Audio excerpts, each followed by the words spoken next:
and welcome to Seen Through Glass. Welcome back to another glorious day in Los Angeles, California. Today, Tony and I are indulging in the world of American sports cars. You find me sitting in a Shelby GT500. Across the car park, Tony is in the new C8 Corvette Stingray, and we're going to take these two cars to some of LA's best driving roads.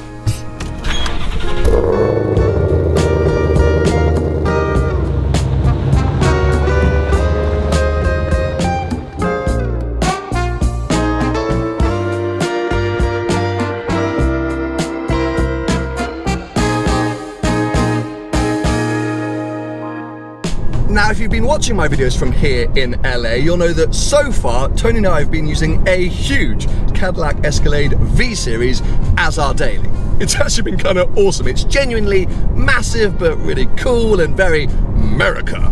We wanted to make sure that we also checked out some American sports cars because historically, these things haven't always been available in Europe. Okay, that has changed in recent years. You now can get a Mustang and even the C8 Corvette in the UK and Europe, but we don't get the hot stuff like this Shelby GT500, and American cars are still fairly rare on our side of the pond. But here in LA and in America, they're insanely popular, so we wanted to see what they were all about. So we're taking the cars up to Angeles Crest Highway, the kind of go-to driving destination if you're in or around LA. We're going to be heading up to the Good Vibes Breakfast Club, a super informal but very cool car meet which happens every single week. I actually attended it back in 2019 during Drive the World. I have no idea what other cars will be up there, you never do. There could be some American stuff, there could be some European stuff, but it gives us a good excuse or a good opportunity to test these cars, to check them out, see how they compare to their European rivals.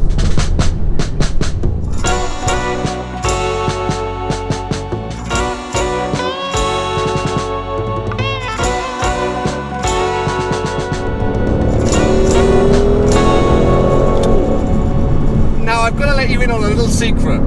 I'm actually a big fan of American cars. Over the years I've driven things like the Dodge Challenger, the Dodge Charger, even the old shape Corvette was alright. But whilst these things don't tend to be as dynamically capable as their European rivals, they tend to be so much fun. They remind me of my beloved Jaguar F-Type.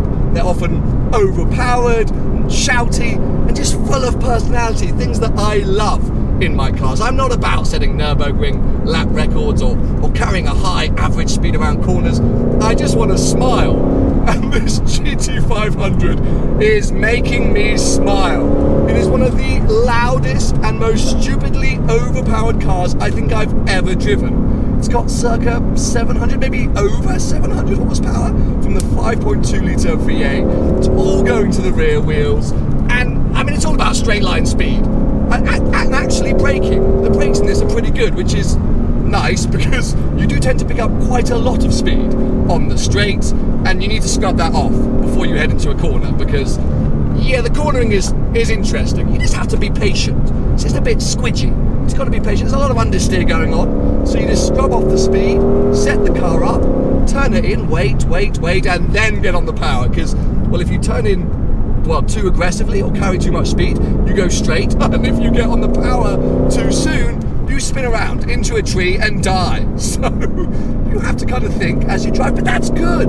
It's not one of those cars that you just get in and turn on and go flat out. You've got to kind of really hustle it and drive it. And that's so much fun. This thing is just making me smile. And as a European, as a Brit, this is kind of my American driving dream. A loud, shouty Shelby Mustang. This is all we want to experience when we come over here.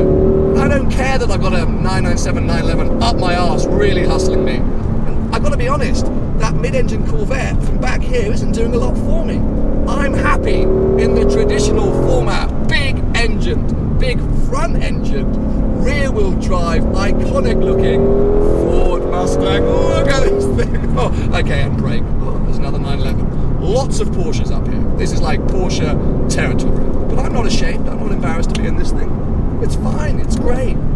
There we go, look. Big, confident brakes. It is actually good, this car. It's genuinely good. It's awful on fuel. It's absolutely a joke on fuel. But it's a lot of fun. Anyway, here we are, arriving at the Good Vibes breakfast meet. the old Newcomb's Ranch diner, which I used to love. It was always good because you could come up here and have a coffee and some pancakes, but that's now unfortunately closed down. So it's just about checking out the cars. And look at that, a couple of Lancia Delta Integrales, some more American cars, a Mini. Oh, this is brilliant. We're going to have a lot of fun up here.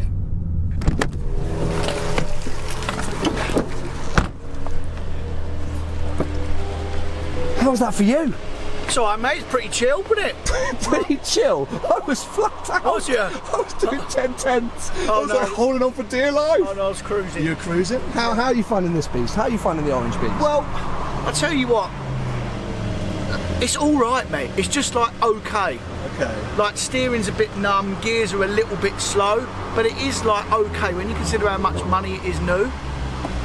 It's 30,000 quid cheaper than a 911, mate. Well, we're going to have to get into that, but while I've been having a ton of fun, sounds like you've been having an alright time. Maybe we can improve your time by checking out. Look at that, mate. Isn't that an 850R? Yeah. Oh, look at that. That's the mega. The old police cars in the 90s and the 2000s. That would have been hilarious. Used to chase me. I have to say that this does look quite good from behind. Does it? But I wasn't that jealous. I was very happy in my shouting. Yeah.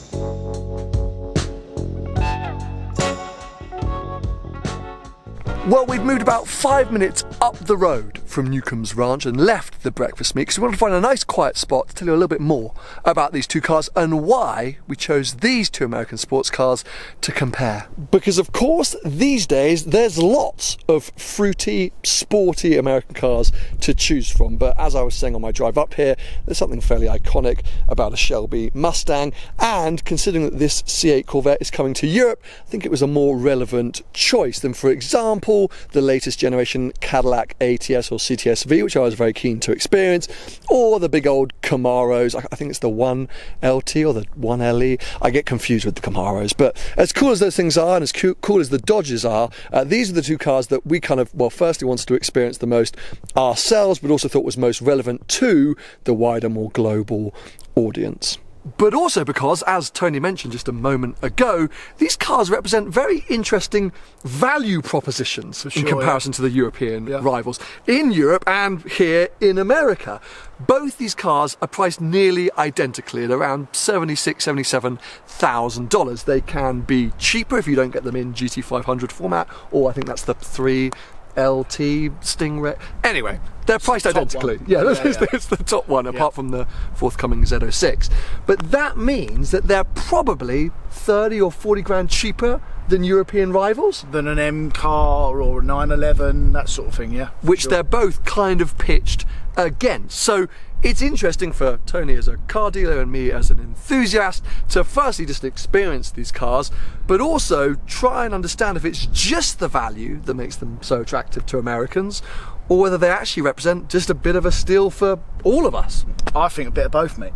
I reckon we head a little bit further up this road, see how much more snowy it gets, and then probably swap over. No problem. So you can chat about the Mustang, and I can tell you why, even despite the fact it's now gone mid-engine and it's a Stingray, I still think the Corvette's a hunk of junk.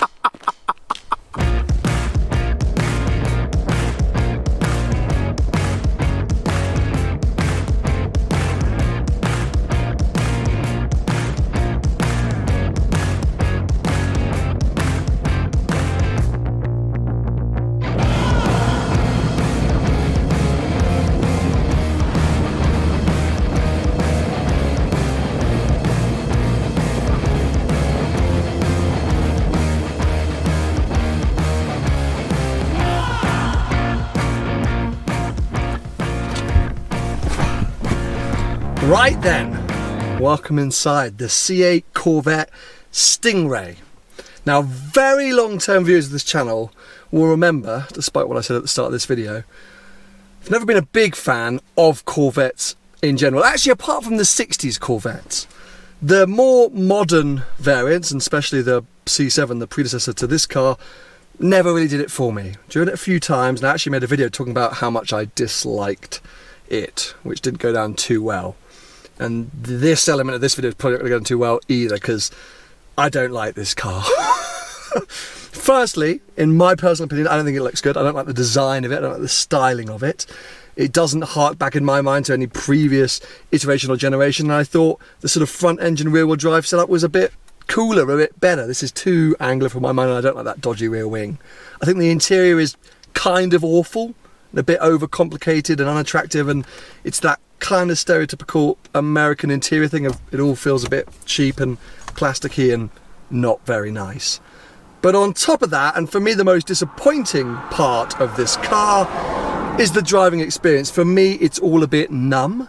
And it does actually remind me of a American car, Japanese car that I really like, the Acura or the Honda NSX. I enjoyed that car, but it had a similar thing of being pretty numb and plasticky till you really got on it, and then that car came alive.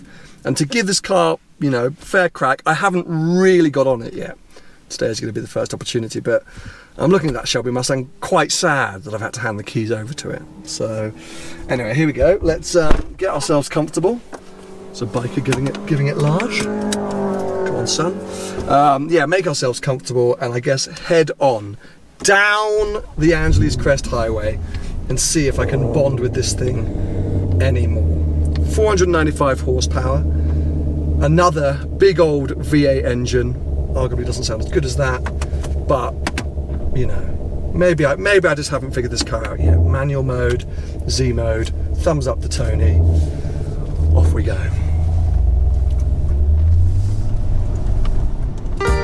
A very quick interruption, because I want to quickly tell you about one of my sponsors for this trip. I wouldn't be able to do big trips like this without very kind sponsors. One of those sponsors is Y-Food. You would have heard me talk about these before because, well, I'm kind of obsessed with them. Y-Food first got in touch with me, I think, over a year ago, and sent me some of these drinks to try, and I was like, oh, these are amazing. And I've essentially been fueling myself with Y-Food drinks for about 12 months now.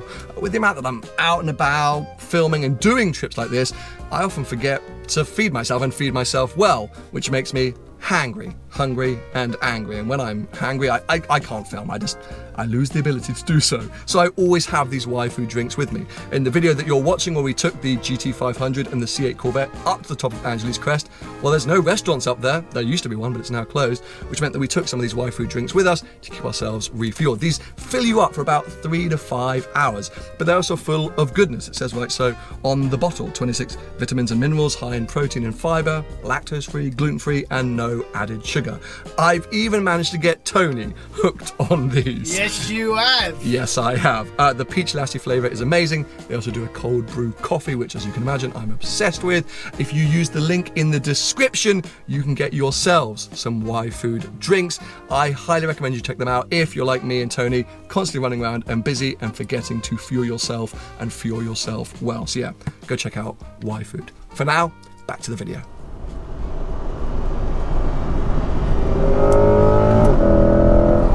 Now immediately, the gearbox in this car feels a lot sloppier than in that Mustang. The gearbox in the Mustang is actually pretty good, but in here, all this feels a bit mushy.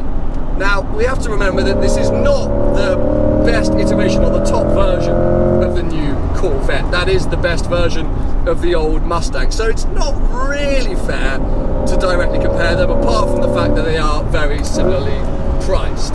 But yeah, it's just a bit slow and sloppy, and the pedals don't feel great, and I don't know. But, as you can probably tell, the amount of speed I can carry through the corners in this thing is, well, it's levels above. This is now a mid-engine sports car, and it does behave like one, but just not that engaging a one. It's just all a bit numb. And this is the interesting thing, is price-wise, these cars do start around $60,000. Okay, this one is 75, 76 or whatever, but it means that just purely on a price level, it competes more with this 718 Cayman than a 911 Carrera. And as a Cayman rival, I'm like, oh, okay, I kind of get this. It's no GT4, but again, it's not the Z06. As a 911 rival, I'm like, oh, no, I don't see that at all. because you just don't get the feel. Firstly, you have to really get into that throttle pedal. You have to really bury it to pick up the speed. Corvette or Chevrolet claim that this car will do 0 to 60 in sub 3 seconds. It doesn't feel like a sub 3 second car. We're, as I say, just under 500 horsepower on this thing, but like, come on, let's go. And the steering, as I say, is just a bit all over the shop. Have we caught up with the policeman? Oh my God, we have. We've caught a police car. That's not great, is it? Sorry, officer. Didn't realise that we were maybe going a little bit too fast. But yeah, it's such, I think it's maybe my expectations were too high. Because on social media, I think this car has been very well received. I've seen a lot of content about it. A lot of people saying, oh yeah, amazing. So I sort of came here thinking, oh, they've probably improved a car that I didn't necessarily love, and now it's mid-engine and fantastic, yada yada yada yada, and actually, yeah, I'm just like, it's not got the soul, the character, the silliness that the Mustang has, something which I enjoy. Okay, if you want to carry a little bit more speeds around the corner, this is probably the better choice, but yeah, I don't get out of it thinking, God, I can't wait to drive that again. That's a shame, really. I'll say this interior is just crap. And also, this is the target top. When you pop the roof off this thing, oh my God, the wind buffeting, some of the worst I've ever experienced. I actually can't do it right now because you wouldn't be able to hear me. At anything over 40 miles an hour, it's like from wind. So intense. I could go on, but it's just the fact it's not really for me, this thing. It's not, yeah. Anyway, I guess we should probably pull over. It feels a bit nervy being so close to that cop car.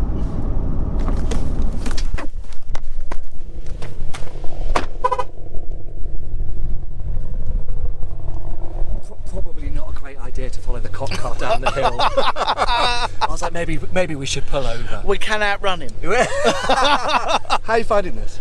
Well, it's just different, mate. Front engine, loads of power. You just got to drive it a bit differently.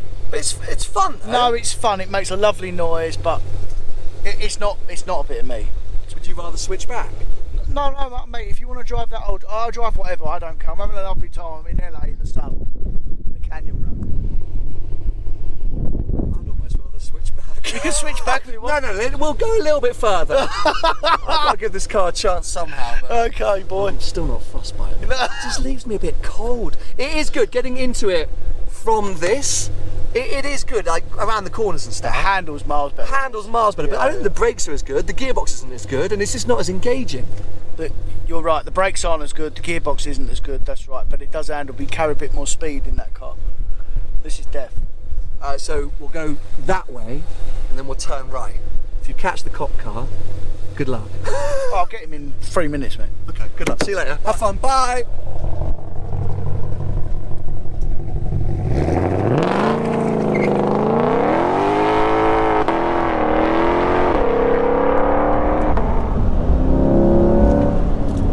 Hold on a second, because I think this car might be coming to life. I'm kind of getting on it. I had to catch up Tony there, and Tony's still not driving that slowly, so we're moving at a pace right now, and suddenly this car's kind of come to life. Okay, the numbness is still there, but it's definitely woken up. I feel a lot more engaged. Maybe I was just driving too slowly. I'm revving the tits out of it, I'm stamping on the brakes, I'm turning in kind of harder, and it's responding really well. This reminds me a lot more of a PDK 718 Cayman GTS. It's a very similar driving sensation, and that's a good thing, that's a lovely thing. Hold on, tunnel!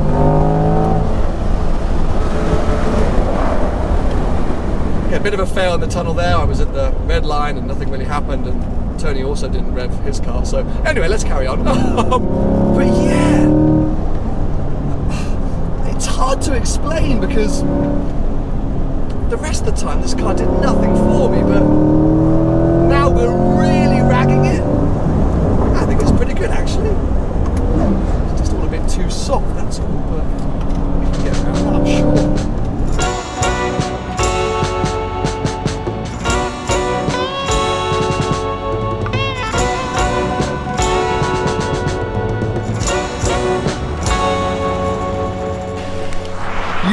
first experience of Angeles Crest and, well, you're not your first experience in an American sports car, but in some hot ones. Hot! You had a good day? Yeah, a lovely day, mate. It's been fun, right? Perfect. These roads are just so nice, aren't they? They are good, yeah. Very different to European roads. You don't think? Very different to French European roads, as in the Alps. Not too dissimilar to Spanish roads, but the surfaces aren't quite as smooth. Yeah. It's the roads are very quiet, which is lovely, and everyone pulls over for you here. They get out of the way, don't they? They just get out of the way for you. It's very. Oh, look, here we go. There's a lad having a laugh. Going flat. Going flat. That's what I was trying to tell you about California and LA car scene. Yeah. There's just car people everywhere, and all different kinds of things. It's also, oh, there's a bit of you now as well. Bloody hell, mate. We can sit here spotting all day. Look at that. Bronco. Bronco Sport, you love one of those. I know, you said it was quiet. It is quiet, apart from this car, which is a hyperventilator. My God, anytime we've driven it at any kind of speed, it takes about 10 minutes to stop going.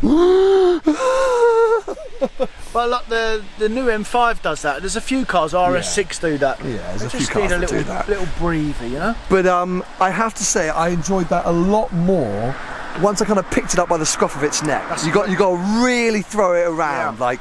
And for me, it really reminded me of Cayman GTS, PDK Cayman GTS. What, the 4-litre car? Or? Yeah. Right, okay. Not for you? No, not quite as sharp as a GTS. Fair. It's still numb, even when you're ragging it. It's still numb, but this is very different to drive. Yeah. I mean, if you've got to get that by the scruff of the neck, this is a monster, mate. It's fun though, come on. It's fun, yeah. I mean, I could go into the details of how you drive them differently, but I'm not going to. We'll save it for the podcast. He's a pro these days. He's a pro. And also, the only thing about this car which lets it down is the fuel. Have you got any left? No. I mean, I mentioned it earlier. We've been averaging about 9 or 10 mpg with this car. The biggest range I've seen, I think it's been like 130 miles from a full tank. Yeah, I mean, it's not on. That's a joke, is it? Yeah, So luckily, at the bottom of this road, there's a lovely Shell garage. So I reckon that's where we head. We might have to roll.